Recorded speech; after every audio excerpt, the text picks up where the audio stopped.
Hello, right, we're going to get started. Might have a few people coming in from lunch still, but we're going to get started anyway. So next up, we've got Elinor. She's an engineering manager at a scientific publisher based in Bristol. Yay, Southwest people, woo! She's worked across the private sector, government and non-profit. She's a firm believer that engaged and empowered teams lead to innovation and better results. She enjoys bringing users and stakeholders on board to invest in solid engineering. And her favourite team building event is afternoon tea.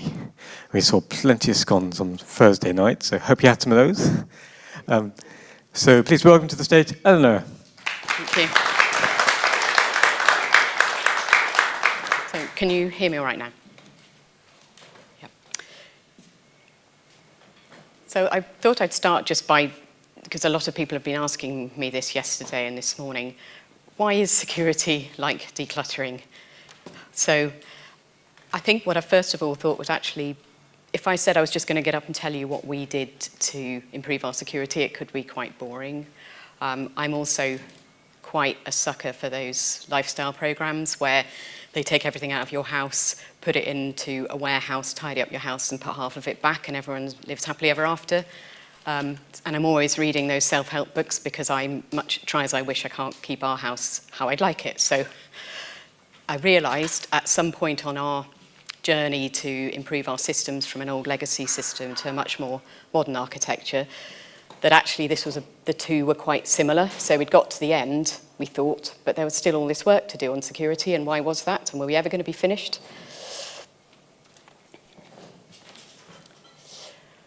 I'll just say a quick bit about me. So I'm an engineering manager for the content team at the Institute of Physics Publishing. So we look after the academic articles that we publish and the content dissemination services. One of my questions is, how do you measure if you're secure enough? How do you all agree whether that's possible? And also, it's never just about the tech, it's always about people and organisations. So hopefully there'll be some tips along the way here. And a point as well, I'm only going to be talking about the engineering effort. We did an awful lot on our security. There was a lot to do. There was end user computing, there was user education, there were passwords, there was unencrypted FTP, there was pretty much everything, but I've only got time in this talk to cover the engineering. So I've got a question for you now. Can anyone say what you think this room is? Now, I can't always hear everything, so speak loudly, please. So, anyone got any ideas? My teenage son's bedroom. Teenage son's bedroom? Yeah, anyone else? Is it a living room? Could be a living room. Well, okay, my point here is I will tell you later what the room is. But it's not in your house. It's not my house. It has... I deliberately didn't choose pictures of my own house for this talk, but it is from the clutter image rating scale, and it's a 9 out of 9 for clutter. And this is from Hoarding Disorders UK. And I just want to say I certainly don't want to make light of hoarding disorders. That is a serious psychological condition, and I know people are affected by it. My point is more, like security, you can make a scale where you can talk about what does good look like, what does bad look like, and hopefully you're all talking common language.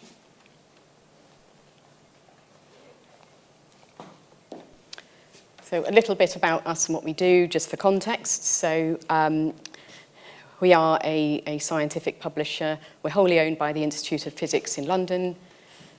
We publish over 100 journals, mostly in the physical sciences, and we partner with different organisations such as the American Astronomical Society, the Electrochemical Society, and some of you might remember the pictures of the black hole a few years ago with the donut. That was us. Now, we've been around for a long time. I believe we've been publishing since the late 19th century. We've been online since the 1990s, so we were pioneers. I did try and find the date on Wikipedia, but it's been lost to history.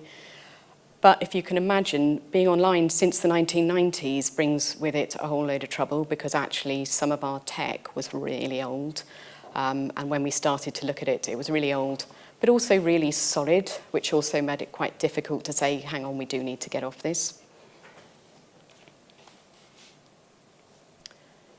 So I'm going to say a little bit more about the platform. So our main platform where researchers and academics come to read our articles is called IOP Science. A big part of the value that we bring to scientists is the peer review process. And, you know, nowadays you could just put your article up on your own website, but how's anybody going to know that what you said is true? Why should they believe it? And in fact, how will they even find it? So that's part of what academic publishers are doing. We've been putting an awful lot of effort into making our peer review process more equitable, so encouraging people who haven't previously been represented in peer review to join us, get accredited, trained how to do peer review. And we've also been encouraging blind and double-blind peer review. The data that we are storing is on the academic record forever. I'm of an age when I was at university, you had to go into the library and find the paper journal, and it would be in there forever. We've got slightly different problems nowadays, but you still have to look after your data, and you can't just change it how you like. If there's a change to the academic record, it's got to go through a proper process. So a bit of background on what we do. I'm not going to talk a lot about this multi-year transformation programme, but it's quite important because I don't think we could have succeeded with security if we hadn't been undergoing a programme to change into product teams. So we'd gone from different dev teams and an ops team to product teams based as closely as we could to functions within our business and trying to bring our users in. And finally, I wanted to remind myself to say this has all been a huge team effort. So yes, I'm up here talking about it, but we couldn't have done it without all the really talented and hardworking people in the organisation. And I'll just show you a quick look at our main site because I can't show you our database, but this is the homepage of one of our high-impact journals, Reports on Progress in Physics. And you can see we have some really important data that matters. We want the best scientists to publish with us. We want to be publishing high-quality science. So it's really important that we can move as fast as we can. So that's 6 days to median submission to first decision before peer review. And there's an impact factor of 20, which hopefully will tell people come and publish with us. And this journal has been around for, well, since 1934, so getting on for 90 years. So this is a bit of a story about how we got to where we are. I'm shoehorning in the decluttering analogy by talking about a visit from my Australian relatives. I do have Australian relatives. They come sometimes. There's always an effort to tidy up the house and look respectable before they get to us. When I was thinking about how to explain it, I thought, well, actually, we all, if you ask a child to draw a house, they'll usually draw you those boxes with a door in the middle. And that was probably how we started to think about security. We probably drew, I think we did have some PowerPoint pictures of our systems and how they related, and we were going to just pick them off one by one and get rid of them. But that isn't how it worked. It was actually layers. And I think the house analogy fits this because, yes, you might go around room by room, but you're actually doing the same type of job through your rooms. So the first layer was really pretty basic, so I've called it basics. We didn't know what we were dealing with, so we had a really basic goal. Find out what did we have in our estate. There was so much to do that I've called the second stage basics as well. So this was minimizing that risk once we knew what we had, and we had some pretty simple goals at that point. Finally, we got on to some improvements. So we actually got on to trying to have everything automatically patched, and we said we're not going to have unsupported software anymore. Then we migrated onto the new system, so we had a lot going on at once, and then we were able to get on with decommissioning the old. And finally, we had our business as usual modern architecture, which was this was the bit when I had the realization, because I thought that was the end and everything would be fine and it would all be automatically done, nothing to worry about. But as you're going to hear, it wasn't quite like that. Now, obviously, these steps, they did blend into each other. There was a bit of going back over the same ground, and it wasn't a lovely linear path, but this was just to simplify. So one thing we found quite difficult was knowing where to get started. So I'm going to go back to that house. So that room we were looking at was actually, you were right, it was a bedroom. I don't know how you knew under all the clutter. And that on that clutter image scale is saying there is no clutter. So that would be where you'd like to get to. So when I've been reading all these amazing self-help books about how to sort out my house, a lot of them tell you get a vision for that room.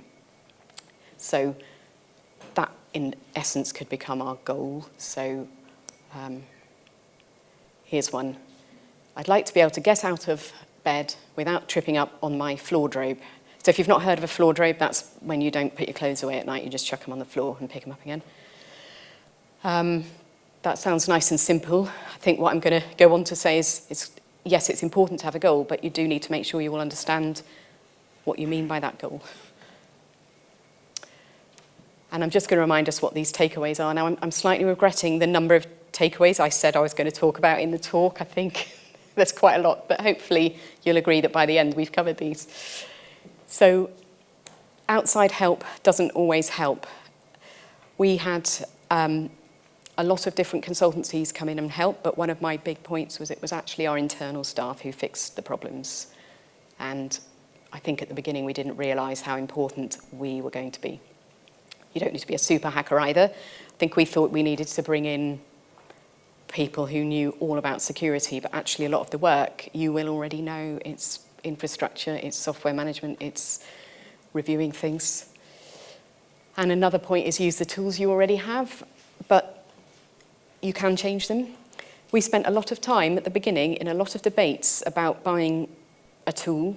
So everybody wanted this amazing dashboard that would take in logs from everywhere, put them on one screen so that you could see in your team and managers could also see where were we, what were our problems.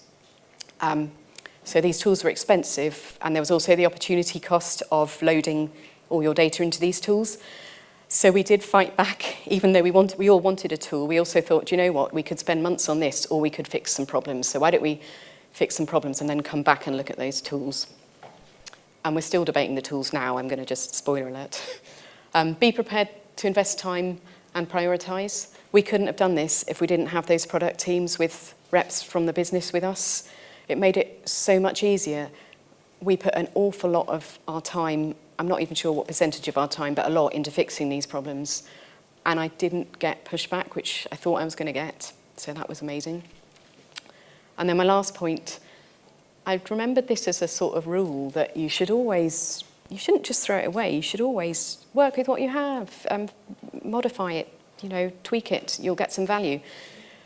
Not always. If your tech was really old, as per our really old tech, sometimes this isn't possible. So I'm going to start on my first stage of our journey. So remember we had that goal for the bedroom. So I'm going to ask you now, if you had a really messy house, like if every room was like that bedroom, where would you start? Anyone? Yeah, go on. At the top. Oh, do you mean like the attic or? Yeah. Okay.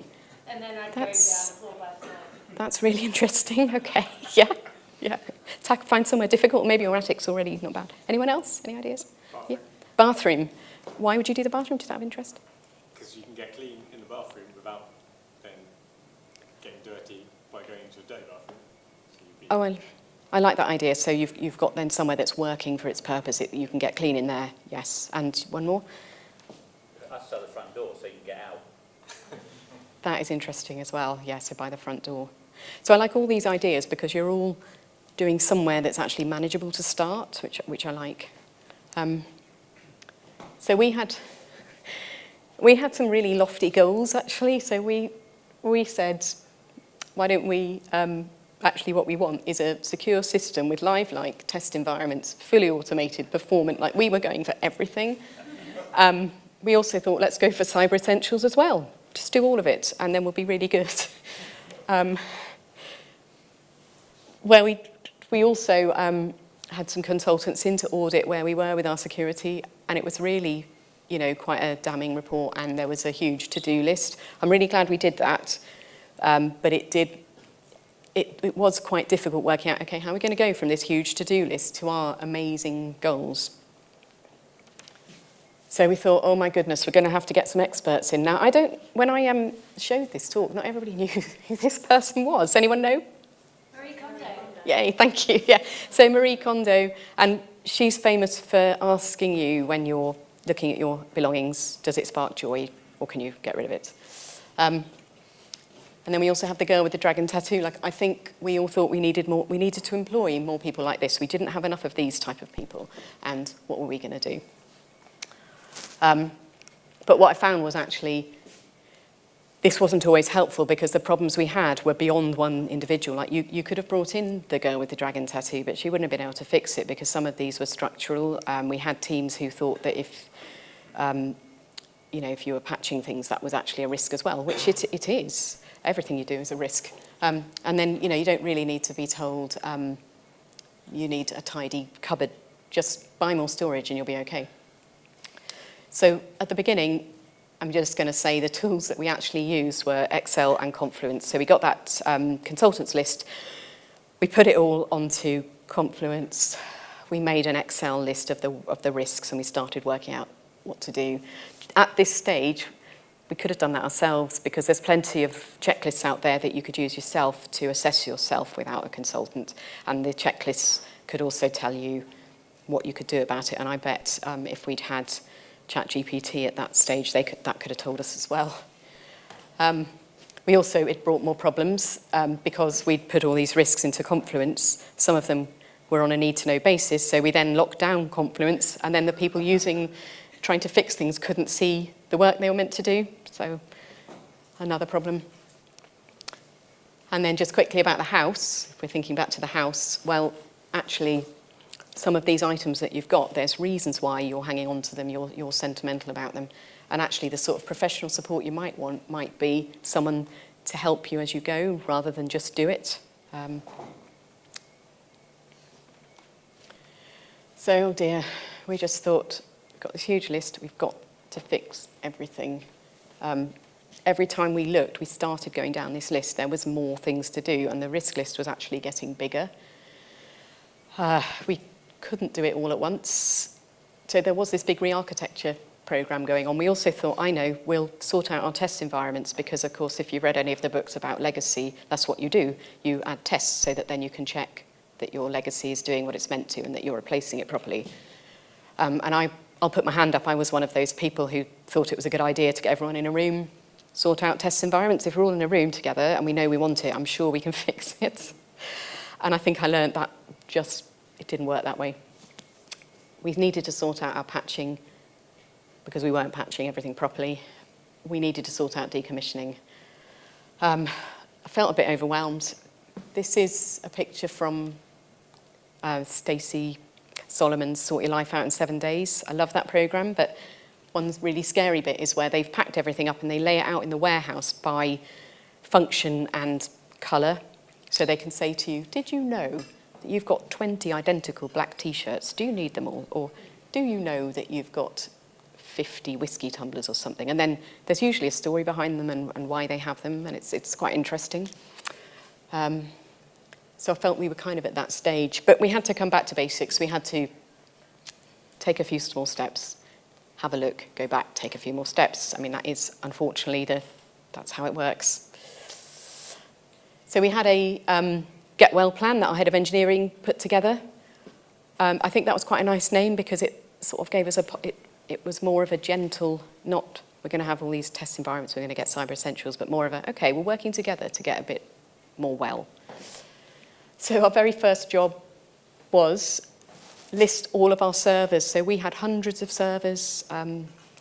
We didn't know what they did. There were more servers than employees in the organisation. That's probably not a good metric. So we had to make a list of them all, work out what they were for, give them an owner. So I got to own a load of these servers. I didn't even know what they did. We started looking at them by risk. So were they facing the internet? What sort of data was on them? Were they being patched? Was the operating system up to date? I mean, hopefully none of you have had to work with legacy and you won't have to come across this, but this was what we had. And then we gave them all a strategy. So we said, okay, we're going to get rid of these, or we're going to update them, or if we can't do those because they've got all of our really important data on them, we'll have to isolate them. And early on we had some successes. So was quite nice. We found some old dev servers that weren't being used, some old test servers, and we could get rid of them. So we felt, hooray, we've done something. At this point, somebody said, okay, let's buy a tool. So we did. We bought Tenable, and we also thought, that's great, we've got a tool now. That's going to show us everything we need. It didn't. It did give us some help. Unfortunately, it wasn't this. I think we hoped it was going to give us things it couldn't. So we kept using Excel. We added PowerPoint for a bit of progress tracking. And we started reporting on the numbers of servers that were high risk and the number that decommissioned. So that was the end of the first stage. What are we going to do next? So remember, we had this project of the new architecture, so we were keeping on going with that. We also decided that we would set ourselves some new goals. So these legacy systems were running through all of our business critical data and all the processes. So we thought, actually, it's not really good enough to just know about them. We now need to have them all patched. We need the operating systems up to date and decommission anything that we're not using. So these were sort of more similar to the first level, but actually pushing ourselves to do them, whereas I think before it had been okay to just recognise them. And I'm going to say that for the house, I think I like the idea of the hallway, because for me that hallway is clear, so that enables you to be bringing other stuff into the hall and processing and taking it out. And also lots of to-do lists. I do like a good to-do list. So updating these servers, well, we were playing vulnerabilities whack-a-mole. So I think I learned that vulnerabilities really are things that we know are a vulnerability, but that have a fix. So we don't really tend to talk about them in that way, but that's what they are. So we had some servers that were so old that they weren't showing vulnerabilities, but that's because there weren't any fixes available. So it doesn't mean they were safe, they were actually the worst. And then other servers that we were patching, the numbers of vulnerabilities were going up and down. So we were reporting them monthly. And it was so frustrating, because you'd be in this meeting and be asked, well, why have you had like 582 last month, but this month you've got 601, what's going on? And you're trying to explain, we haven't done anything differently, that's just how it works. So that was really frustrating. We thought, we've got to try and find some better way of explaining this and reporting on it. We were gradually getting through isolating insecure software, but that's quite big work and also quite hard to show progress. And then I also found that the decommissioning had got off to a good start, but to show progress was really hard. So it was quite hard to show for morale, but also to show higher up that we're making progress. And I even spoke to the sort of internal comms team about, could we have some, I don't know, like the Blue Peter thermometer with you going up? But it was all pointless, because I think we realised that you were only going to be able to decommission most of this by the very end. So we had to sort of learn, okay, doesn't matter how many pictures we draw, we're not going to be able to do this till it's all done. So we kept debating about these tools, because I think there was questions around, well, could we show the vulnerabilities in a better way? Could we try and, would now be a good time to do a dashboard? Because we've been doing this for a long time and those monthly reports are a real pain. It's really inefficient. Why are we doing this? We should be automating. And I sort of agreed, but the problem was it always felt like that was going to involve more time that we didn't have. So in the end, one of our engineers made our own tool, which we loved. So this tool showed everything coming out of Tenable, and it made a dashboard, and it could show you all the servers and their status and their whether they were being patched. And the best bit for managers was we had a notes field. So in the web browser, you could write anything you wanted about that server. So you could say, oh yeah, PS, that's the one that does that thing. And you didn't need any, it was pretty easy, and there was no licensing. And also you could export it to Excel, so we could still be doing our nice graphs. We got in some more security consultants, and maybe, I don't know, there might be some in the audience, but I think what I wanted to say here was be really careful what you're asking for when you do get help in. So we got some in who we thought were going to give us hands-on help and guidance about what to do next. But I think they were working at a higher level architecturally, and also gave us this amazing PowerPoint that explained how to raise a risk and rate it, so you could do it by impact and likelihood, and just thought, we've been doing that for quite a while. They did a lot of pointing out the obvious, so telling us, did you know that these are really bad and these systems are really out of date? It's like, yes, thank you. So there was a bit of that, so it's like just when you are working with consultants, be really clear about what you want and make sure the people you're talking to are the right people. So let's go back to the house just for a bit of light relief. So here's a book I've read by Peter Walsh. So he talks about a 6-week total life slim down. I only bothered about the decluttering, but he's an Australian, and they always seem to have a time span. Anytime I've read the case studies, I'm always amazed people did them in the time span, but they did have case studies of people who cleared out their house in 6 weeks. What he talks about is malignant clutter, which I really like. It's this idea of those big items or emotional items that are hard to handle. And he says it's something that needs to be identified and then removed for the sake of our mental health and physical well-being. So for me, I've got rid of it now. I had an old laser printer that I really liked because if you wanted to print out a lot of things, it could do it really quickly. But it was so old that it couldn't work on the Wi-Fi. And then if you moved it around, it would leave toner all over the floor. So I was really sad, but I did get rid of it. I'm sure we've all got that sort of thing. The other thing he has in his book is some questionnaires. Now, I love a self-help questionnaire, so you have to do it without cheating. But he looks at your clutter score, so can you rate how cluttered your home is? What's your difficulty discarding score? So are you somebody who finds it easy to pass things on, or do you hang on to things? And then what's your acquisition score? So do you go to the supermarket and avoid those bog-offs, or do you find you're just compelled to pick them up?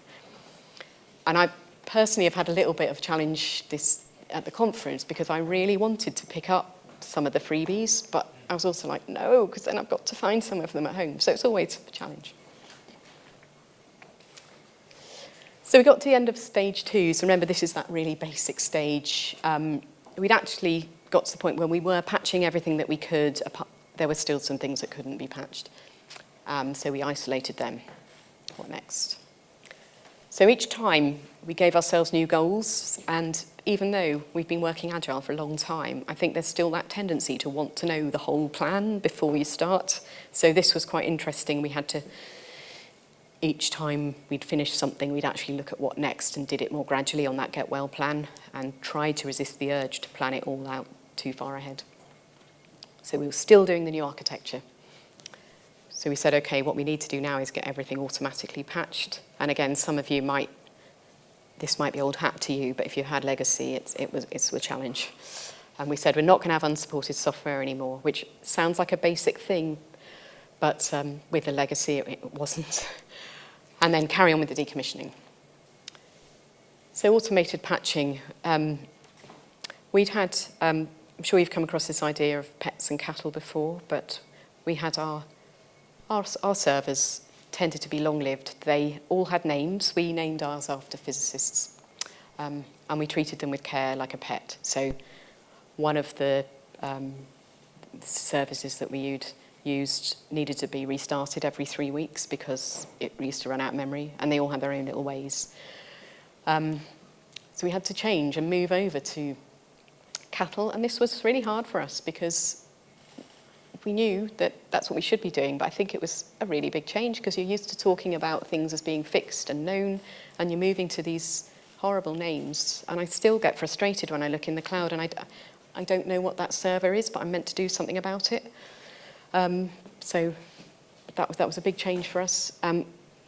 We also moved onto some new tools at this point. Found quite interestingly that some of the tools worked better with ops long-lived servers than the dev servers that we were going to be able to turn on and off and dispose of. And we had some fun making some dashboards in Grafana as well. Yeah, so this was when I think we probably felt we were starting to turn a corner. But this is our pipeline. We had, on the new architecture, we had some whizzy pipelines, but I had this idea that we really ought to be able to rebuild the Perl monolith because we couldn't. So what we were going to do was, if there was a problem, we were just going to bring it back in a sort of really bad, hacky way. And I thought, no, we need to do this properly. We need to rebuild it because we're probably going to live with it for a while. So we brought in some more consultants, and I said, look, can you please work to make that so that we can have those good test environments that we want? But we just couldn't. And this poor guy spent quite a long time going through all the layers, trying to find these. We'd customised all sorts of libraries, and he tried really hard, but they were so old that they were no longer supported, and you just couldn't reproduce this. So he sort of eventually came to me and said, look, I'm really sorry, we just can't do this. And my lesson here was I really wished I'd failed faster. I think I have to give him credit that if you're a consultant and you're relying on some work that can't be done, I think to come to me was really good. But I think probably we should have just accepted that earlier. And we're going to go back to these decluttering just to kind of keep some interest. So at this point, it feels like our list has grown, but we have thrown a bit out. I think if we're going to go with the layers, I'm going to say that most of the rooms now are looking a bit more respectable. So most of the rooms don't have too much stuff on the floor, and you can use the surfaces, you can use a kitchen table, you can sit on the sofa. And we've even started some routines. So when you come home, don't just throw everything on the floor, hang it up. And we've tried to think about how to stop the clutter coming in. So they're always telling you, oh, just cancel all your subscriptions. Make a list when you go to the shops, all of that sort of thing. And just try and help everybody in the house work together. So we'd got to quite a good state. So hey, the new architecture was finally ready for use. We were so happy to see that day because we'd had quite a few false starts. I think we'd had it being at 98% ready for ages, how it can be 98%, but the data was apparently 98% ready. So when it was finally able to be moved, that was fantastic. So we said, right, let's get onto this new system. But if you remember, we had 100 journals to migrate, so that was all quite a long stage migration plan. And then get on with the decommissioning, which I think we all had this idea in our head that we were going to have this party on the last day and kind of set everything on fire or something. I think we've just got really excited about getting rid of everything. So if you remember, we'd done a lot of patching. We'd sent all our pets away to live on the farm. Everything was updated. But we still had some unacceptable risks because some of these systems were really old, and we had some third-party products that we relied on that were old. So we kept, so we had the goal was migrate onto the new system. And actually to do that quickly, because the end was in sight, we felt, all right, let's try and live without some services, which was a whole other issue. We had so many dependencies on the old tech that we couldn't stop using them. We tried to ask the business, could we live without any of these things? And that's probably a whole other talk of how difficult that was. Because if you're providing a service to partners, there's often things that are expected that maybe aren't important to everyone, but if a really important partner needs it, then we must provide it. And this is obvious, but it's so nice working with Greenfield because you don't have to have all the old problems. And we actually said, I'm not going to name the system, but we said we're never building one of those again because we'd built something that the users hated. It couldn't deal with bulk. It couldn't deal with some of our content at all. It was awful. And sometimes it would just go down for no reason. And we had another system that was so bad that somebody used to work on it at night to load articles. She would do it at 10 o'clock at night and run all the articles through, out of the goodness of her heart. So it's quite useful learning those lessons. And having your internal staff to do this means you've kept that knowledge, you've not lost those lessons. So we were migrating onto the new system, but we were in a tricky stage now where we'd done all the easy bits, but there was quite a few difficult bits. I would say that's a bit like that tricky clutter in all your cupboards at home. Certainly I know if people are coming around, I've stuffed stuff in a cupboard and shut the door and hope they don't need to go in that cupboard. So you've got to make some difficult decisions. But if you keep looking on to the future about where you want to go, that can really help you. And actually turning off some of those services was quite useful because people could maybe see, oh, actually, maybe we didn't need that. So I've got another question for you now. Do you know anybody whose house is really tidy, and what have you noticed about what they do? They have to keep cleaning up. Yeah, they have to keep cleaning up. Yeah. They don't have children. They don't have children or pets. Anyone else? They need to prioritize the things that they have. They need to be very selective with holding things. Oh yes, they're very selective with what they have, yes. So I certainly know a few people like this, and I found, like you say, if you have a cup of tea at their house, the minute you've finished, the cup's whipped out of your hand and it's washed up before you've kind of had a chance. And I also wanted to mention sort of the whole etiquette and difficulty around gift giving as well. So I have a friend whose family at Christmas, when they're giving each other presents, they go round with a bag for unwanted gifts. So if you have given something you don't want it in, that family, it's perfectly acceptable to put it in the bag there and then. So, and here's another Peter Walsh little flowchart that does help you with difficult things. So this is sort of a letting it go flowchart, because it is difficult to get rid of things. So he divides things into memory items. So he's got here treasures, trinkets, or malignant clutter, or things that you might use again, so worthy items, and then he's sort of giving you different ways of how to get rid of them. So you could pass them on to people, or you could recycle them. So yeah, it's definitely, you do those easy wins, and then there's the more difficult things. So yes, finally the migration was done. So we moved on to the new system. So we had new habits, because we'd learnt a lot about the old ways and we didn't want to do it again. We built in some regular housekeeping, which was the bit that I probably hadn't thought of when we were moving across. We hadn't automated everything we would like, so we kept doing more automating. And we also shared our knowledge with other teams, and they told us about some tools they were using that were fantastic. So that's always worth doing. So I'll just say a bit about some of the new, the cloud native tools. So in Amazon, there's a well-architected framework that's really worth doing. We had AWS come in and talk to us. You could spend a day on a pillar and you go through. But you can do this yourself, and it's just really worth doing, because they're telling you, you can sort of give yourself a rating and then look at the highest risk areas, but they're also giving you tips on what you could do, which is really good. I think little and often is a really trite thing, but it's so true. If you've ever tried to learn a language or keep fit, it's so much easier if you do a little bit all the time, rather than thinking, oh yeah, I'll do that all in a big lump.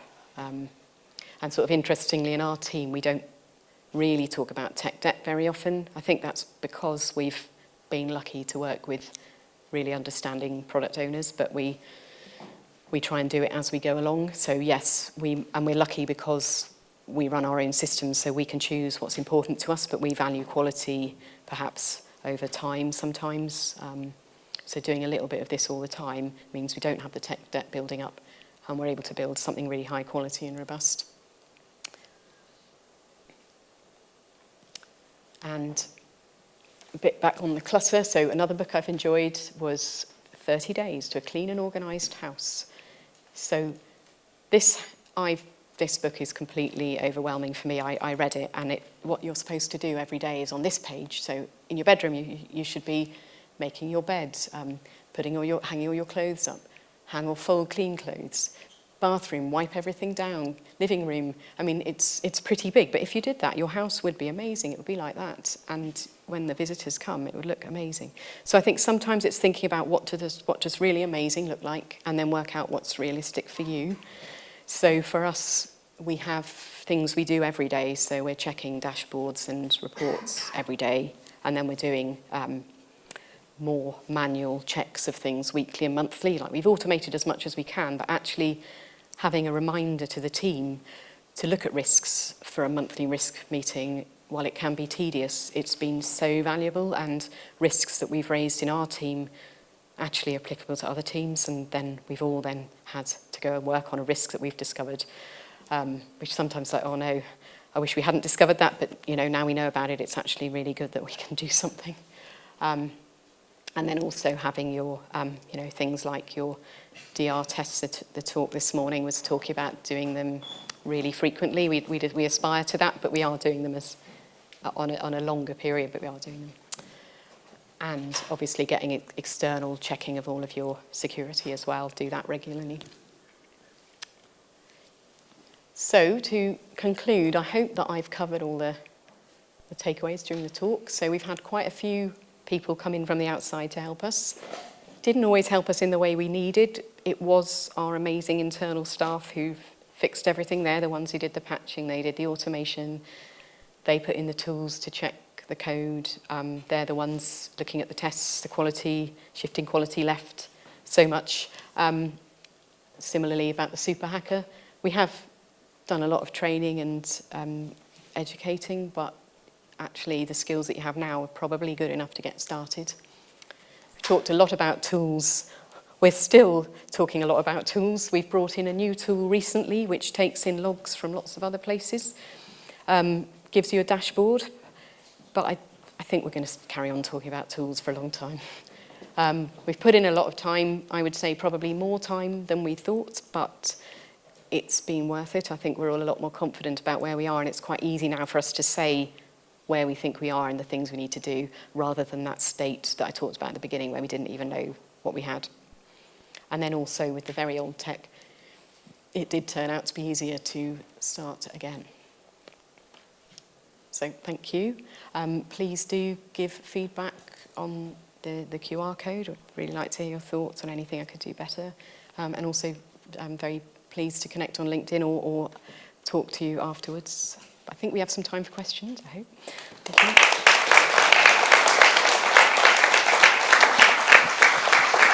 you. Yeah. Oh, I gotta go here. Hiya, I really liked that, and Alison's graphics were ace as well. So I was wondering how you dealt with ego. So when the consultants came in, I can imagine that they weren't very nice about some of the older systems, and with a company like this, you probably have some people that built the original systems there still. How did you deal with that, and are they okay now? It's really interesting, isn't it? I think everybody's very nice where we work. It's a lovely collegiate atmosphere, so there actually wasn't too much of that, and maybe we hired nice consultants as well. So I think the egos were actually more in the, I know how to fix this better than you know how to fix this. That was the problem, and debates on how to do things. I think maybe when we retired the newer systems, that was hard, I think, because we'd replaced work within sort of living memory, and I think people found that really hard, or having their work, when they maybe thought, actually, yeah, we could have done a better job. So yeah, it is hard. I think we were doing an awful lot of work on psychological safety, so we were doing a lot of team building, and we all knew each other, so that really helped. Quick one, when did you start all this? I was hoping no one would ask that. Sorry. That's all right. Quite a long time ago. So the first couple of stages, the sort of first stage to the going live was about 2.5 years of work.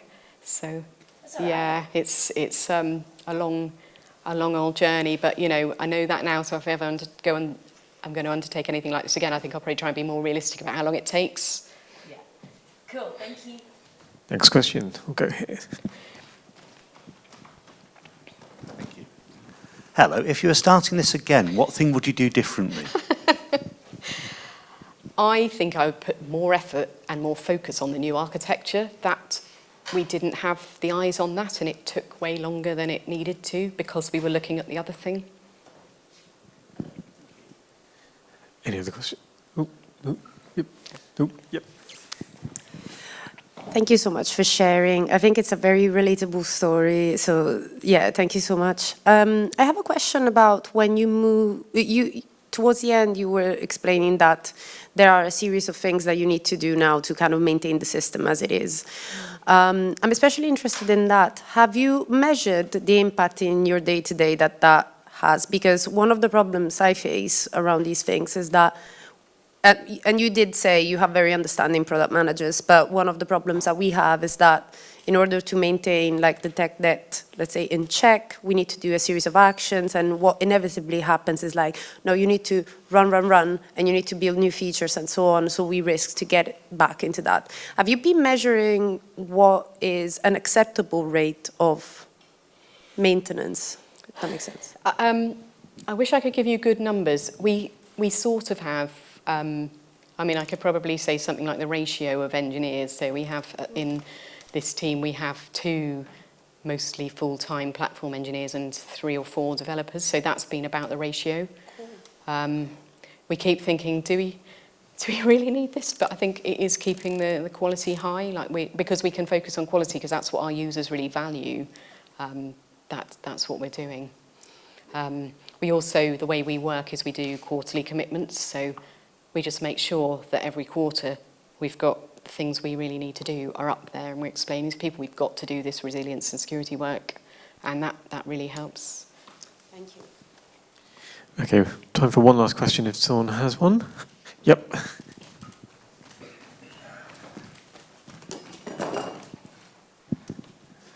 So what does your perfect dashboard look like?